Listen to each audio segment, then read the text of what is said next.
What's happening, guys? Just wanted to do a quick video here today, and I wanted to share with you 5 injury recovery tips to keep you pain-free after 40. I was talking today with a client of mine, and it got me thinking about that. We were talking about injuries and things that he'd been dealing with over the years, and then you guys who are in my Awaken Your Inner Athlete tribe, I've been seeing a lot of posts about, some serious stuff, right? Rotator cuff tears and surgeries, hip replacement, knee problems, lower back type issues. So, this is a big thing. And I want to share with you 5 tips to help kind of keep you pain free. So whether you're dealing with just a long history of kind of nagging aches and pains and, and old injuries that keep coming up, or even if you've gone through kind of, the surgery stuff, right?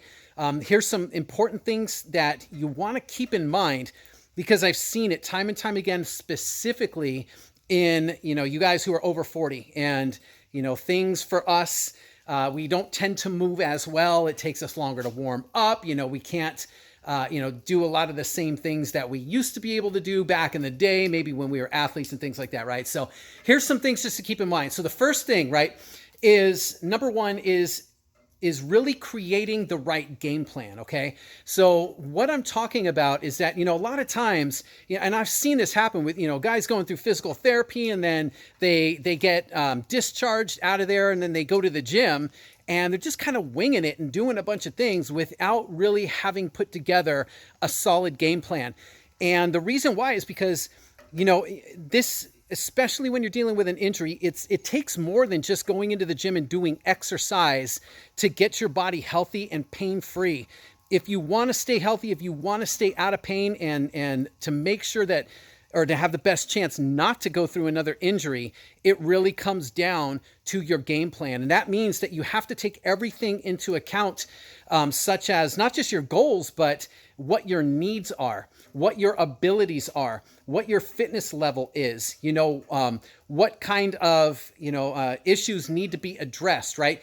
And, really putting together, even taking your injury history into account, and really putting together a well-designed game plan, because without that, like I said, it's just, you're just winging it. And when you wing it, things fall apart. Not all exercise is created equal. We have to understand that it really comes down to creating a really solid game plan for yourself. So then the second thing is eliminating the weak links, okay? So what I'm talking about here is that, a lot of times we tend to focus like on the area of the injury, right? And here's the thing. The area that we feel pain, especially if you have kind of a history of like chronic nagging kind of pain, those things that they might go away for a little while when you rest, but then they come back, or, when you got that kind of stuff going on, and, let's say you got kind of the shoulder injury, all right? You guys who've torn rotator cuffs or gone through that, it's very easy to just try to do strengthening exercises for the shoulder, okay? And here's the problem with that. Almost every single time, and I've seen it over 18 years and working with people with all kinds of injuries and surgeries and whatnot, and I see it all the time, because the area of pain is not the problem. So it's really more of a symptom, because that area has been taking on all kinds of stress, and then it gets worn out, and it gets just kind of irritated, and you start feeling pain. But it takes on that stress because something else somewhere in the body is out of balance, and that's what causes kind of the joint or the area to take on, all the stress and wear and tear. So, if you focus just on the area that you're in pain, but you're not getting to the cause of that pain, you might relieve the symptoms for a little while, feel a little better, but it's almost guaranteed every single time. It's not a matter of if it's going to happen, but when that pain is going to come back. And a lot of times it comes back, and then down the road, you start to develop other aches and pains and injuries that might not seem related, but they really stem from that. So you got to understand what the cause is behind the pain, and not just address the pain. Get to the cause. Don't just try to address the symptoms, okay? Another thing is to practice what I call the winning formula, okay? What that means is that you are not going to get fit and get strong and, fix an injury or eliminate pain overnight. It's not going to happen like that. It takes what I call the winning formula And this is something that all like championship sports teams practice. And it's a very simple philosophy. The winning formula is this. It's consistency applied over time, right? Consistency. It means doing the right things that you need to do to address the issues that you have. But it's not just like doing it whenever you feel like it, or doing it, one time a week, or just kind of, here and there whenever you can find the time. It really takes a commitment to performing and to doing this repeatedly, time and time again, and being very, very consistent, and knowing that the more consistent you are, the more progress you make, and it's progress that leads to your success. But it starts with the winning formula, consistency applied over time. Okay, the next thing, number 4, is, and this is a tough one for a lot of us, because this is about to stop avoiding movements, right? Stop avoiding the movements that you need to be doing.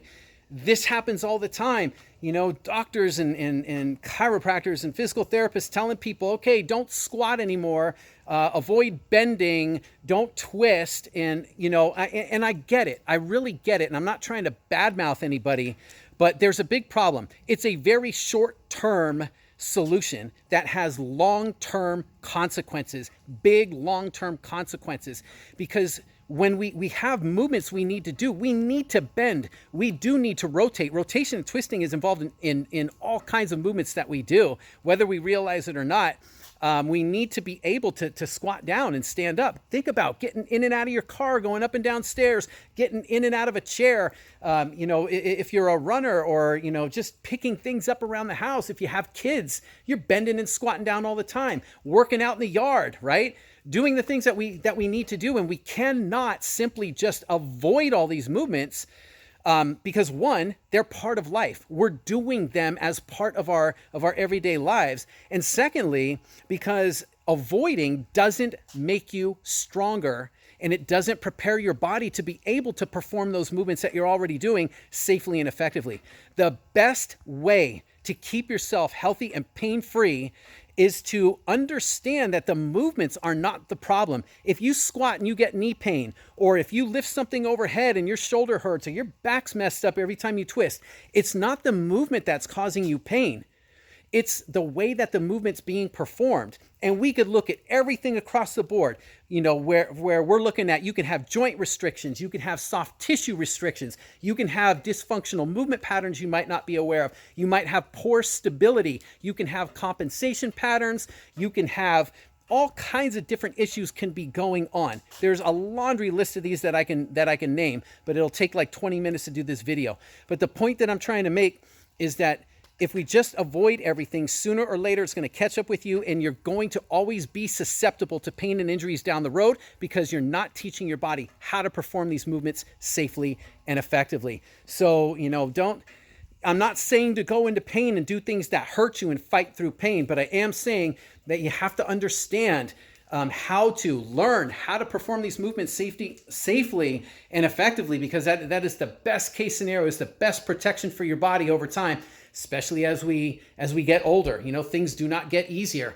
And then finally, the last thing is I want to talk about is being aware of your language. Okay, this is one of the key things, because a lot of times when we hurt all the time, when we get out of shape, when we're struggling with these kind of aches and pains and these signs of aging that we get, a lot of times we try things and they don't work. And so we start to tell ourselves, or we start to listen to other people who tell us that we can't do these things anymore. Oh, you're over 40 now, so you can't run anymore, or you can't, lift anything heavy. You can't train hard anymore. You can't play tennis anymore. Forget going golfing, right?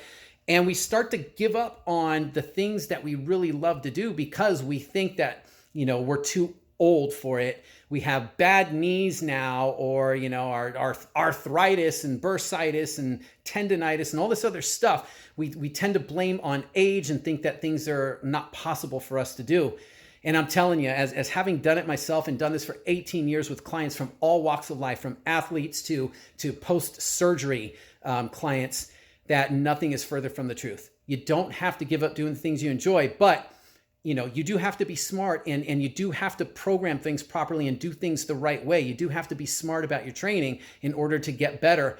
But, the thing here is not to listen to the language, and get that voice in your head that's telling you all the reasons why you can't be, do, and have what you want most in life, because it's not true. You can, okay? So be aware of the language and get out of the drama and go with the data. This is something that I learned from a very good coach of mine. And I love that saying, because the drama is all the stuff we tell ourselves in our head, but the data is the actual evidence. For example, I had, clients who came to me with such bad knee and lower back problems and hip, issues and surgeries, who told me they can't squat anymore. Yet when we addressed the weak links and got those out of the way and corrected all the movement pattern issues and the restrictions in their body, and started teaching them and getting their bodies in the right positions and understanding how to move properly, I've never had a person who couldn't do a squat. Now, in their head, it didn't stop them from saying, wait, I shouldn't be doing this. I'm going to hurt myself, or wait, I can't do this anymore. That was the drama. But when we looked at the data, what they were able to do and perform, and they were performing this stuff pain-free, it was a big kind of revelation every single time that they were going, wow, I never thought I could do that. And now I know I can, right? But we got to get out of the stories in our head that we keep telling ourselves and go with the actual proof that we have, right? What we think up here all the time is not, it's not always the truth, okay? So just, beware of that language that disempowers you and talks you out of, being and doing, having the things that you want most, okay? So those are the 5 tips that I have for you today. Practice those, and I'm telling you, there's no secret, magical kind of mystical things that I'm here to tell you. They're very straightforward, simple principles that if you do put these into practice and use them, these will help you tremendously to stay pain and injury free after 40. All right, that's all I've got for today. I hope that this helped you out.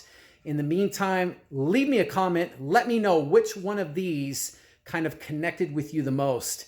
And other than that, I wish you guys well. Remember always, guys, you are unstoppable. Don't ever forget that. Don't let anybody tell you anything different. Take care, and I will talk to you next time.